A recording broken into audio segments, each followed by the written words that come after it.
It began on a quiet Sunday morning when Ethan, a 29-year-old writer who had just moved into an old countryside cottage, discovered a small wooden box tucked away behind a loose brick in the fireplace. The house had been empty for decades, its walls echoing with silence and forgotten stories. When Ethan pried the brick open, dust and old soot fell around him, and inside the hidden space rested a box, sealed with wax and a delicate ribbon that had long since faded.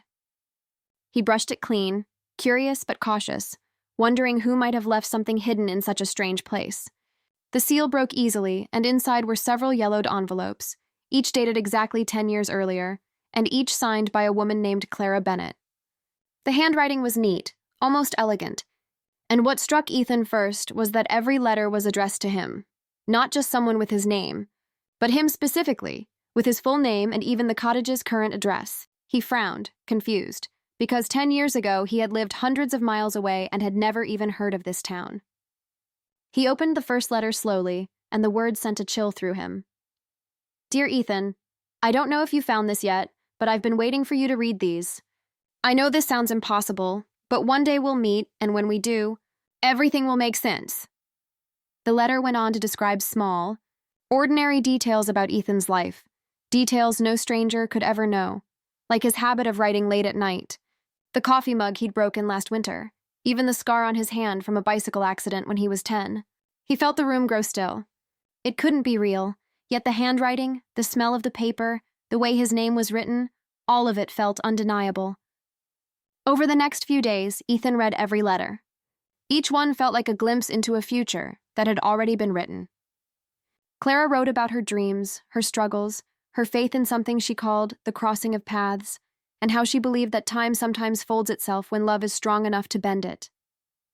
The more he read, the more Ethan felt something deep awaken inside him, a strange familiarity, like he already knew her voice even though they had never met.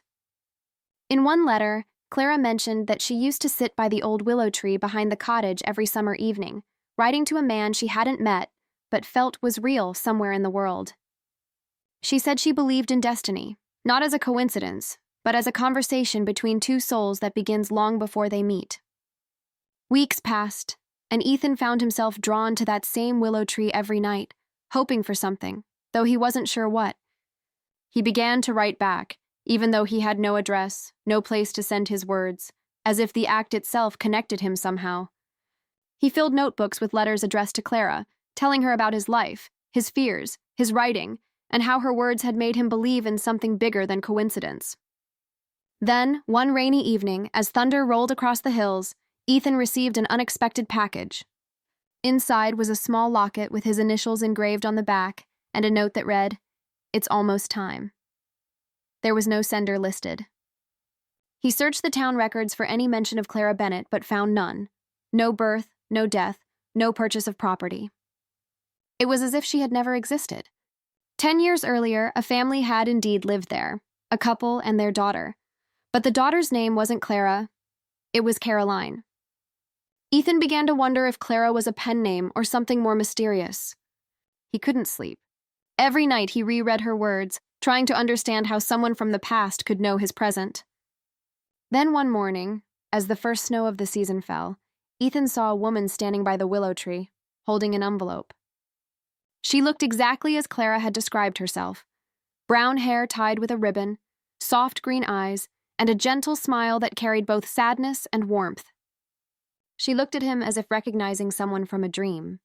"You found them," she said softly. "I was beginning to think you never would." Ethan felt words fail him.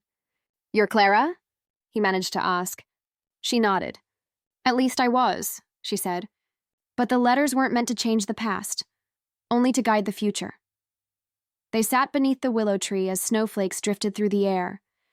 Clara told him that she had written the letters during a time when she felt lost and uncertain, guided by dreams of a man who seemed real, though she had never met him. Years later, those dreams faded, and she moved away, thinking it had all been imagination. But something had always drawn her back to this town. She had returned only a week ago, not knowing why, until she saw him. Ethan showed her the letters, his hands trembling. She touched them gently, tears filling her eyes. "I don't remember writing all of this," she whispered. "But maybe some part of me always knew you were out there." They spent the day talking, laughing, rediscovering pieces of each other that had existed long before they met. It felt both new and familiar, like remembering a song he used to love. As night fell, they walked back to the cottage together. Ethan lit the old fireplace, and for the first time in years, the house felt alive again. The air seemed to hum softly, as if time itself exhaled in relief. In the weeks that followed, Ethan and Clara grew inseparable. They explored the town, read together under the willow, and continued writing letters, but now to each other. Clara often said she didn't know how any of it made sense, but that maybe love didn't have to. Sometimes, she said, we meet people who already know our hearts because our stories were written together long before we ever began. 10 years later, on another quiet Sunday morning, Ethan placed the wooden box back behind the same brick in the fireplace. Inside were new letters, ones he had written for whoever might find them next. He sealed the box, smiled softly, and whispered, "Your story is waiting, just like mine was."